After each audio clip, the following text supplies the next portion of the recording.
In this video, I'll put you through on how to create photo album on iPhone. This helps you to group photos, pictures in just one folder.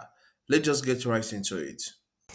To create photo album on iPhone, these are the steps.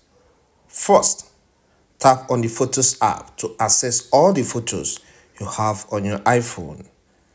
As the Photos app opens, tap on Select and select the photos you want to convert to album, sorry. So I'll tap there, and then I will tap on this, and this.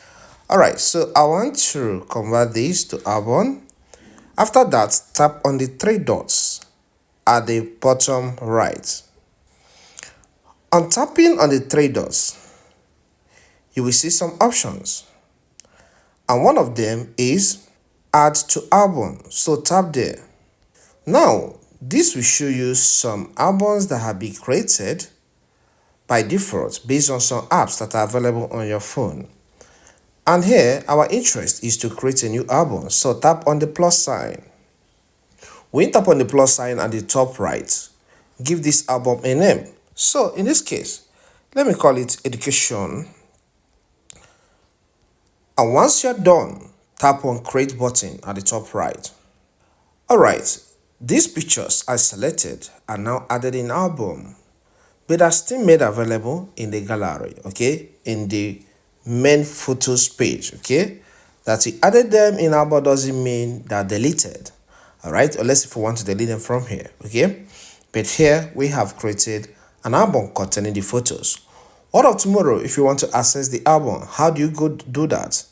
Once the Photos app opens, all right, scroll down.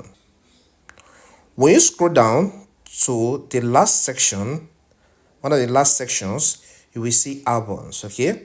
So I can see that education there, so I'll tap on it. Once I tap on it, I can tap on one and start going that way to access everything.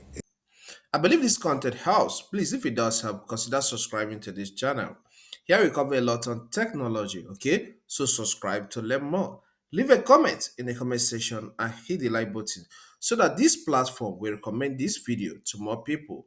Thank you and see you some other time.